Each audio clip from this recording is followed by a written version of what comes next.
ಆಜಿ ಮಸಾಲ. ಎಂತ ಅಡಿಗೆಯ ರುಚಿಯಾಗೋ ರಹಸ್ಯವು 20 ರೂಪಾಯಿ. ಇಂದು ಕಾವೇರಿಗಾಗಿ ಕರ್ನಾಟಕ ಬಂದ್ ಹಿನ್ನೆಲೆ ಮದ್ದೂರಿನ ವಕೀಲರ ಸಂಘ ಕೂಡ ಬಂದ್ಗೆ ಬೆಂಬಲವನ್ನ ಘೋಷಣೆ ಮಾಡಿತ್ತು. ನ್ಯಾಯಾಲಯದ ಕಲಾಪದಿಂದ ವಕೀಲರೆಲ್ಲ ಹೊರಗುಳಿದಿದ್ದಾರೆ. ಇವತ್ತು ನಮಗೆ ಕುಡಿಯೋಕೆ ನೀರಿಲ್ಲ, ತಮಿಳುನಾಡಿಗೆ ಕೊಡ್ತಾರೆ. ನಮ್ಮ ರಾಜ್ಯದ ಪರಿಸ್ಥಿತಿ ಅವಲೋಕಿಸಿ ಆದೇಶ ನೀಡಬೇಕು, CWRC ಆದೇಶವನ್ನ ಹಿಂಪಡೆಯಬೇಕು ಅಂತ ವಕೀಲರು ಒತ್ತಾಯವನ್ನ ಮಾಡಿದ್ದಾರೆ. ಪ್ರತಿಭಟನೆ ಮಾಡೋ ಮುಖೇನ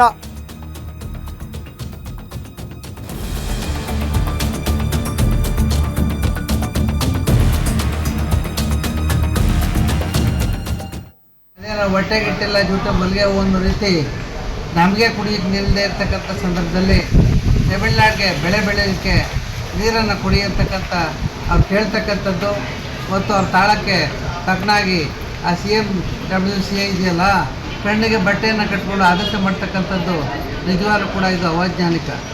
ಈ ಉಭಯ ರಾಜ್ಯಗಳಲ್ಲಿ ಇರ್ತಕ್ಕಂಥ ಈ ಸಮಸ್ಯೆಯನ್ನು ಬಗೆಹರಿಸಬೇಕು ಅಂತ ಹೇಳೋದಾದರೆ ಸರ್ಕಾರ ತನ್ನ ಒಂದು ನಿಲುವನ್ನು ಸ್ಪಷ್ಟಪಡಿಸಿ ಈ ಕೇಂದ್ರ ಮಟ್ಟದಲ್ಲಿ ಮತ್ತು ರಾಜ್ಯದಲ್ಲಿ ಸಮನ್ವಯಗೊಂಡು ಇಬ್ಬರೂ ಕೂಡ ಮಾತನಾಡಿ ಮತ್ತು ಬೆಳೆ ಸಮೀಕ್ಷೆ ಮತ್ತು ಕುಡಿಯುವ ನೀರಿನ ಸಮೀಕ್ಷೆಯನ್ನು ಮಾಡಿ ಯಾರಿಗೆ ಎಷ್ಟು ನೀರಿನ ಅವಶ್ಯಕತೆ ಇದೆ ಅಂತಕ್ಕಂಥದ್ದನ್ನ ಮನಗಂಡು ಅದರ ಆದೇಶವನ್ನು ನೀಡಬೇಕಾಗಿದ್ದ ಕರ್ತವ್ಯ. ಅದೇ ನಾವು ಹೊಟ್ಟೆಗಿಟ್ಟಿಲ್ಲ ಜೂಟ ಮಲ್ಲಿಗೆ ಒಂದು ರೀತಿ ನಮಗೆ ಕುಡಿಯ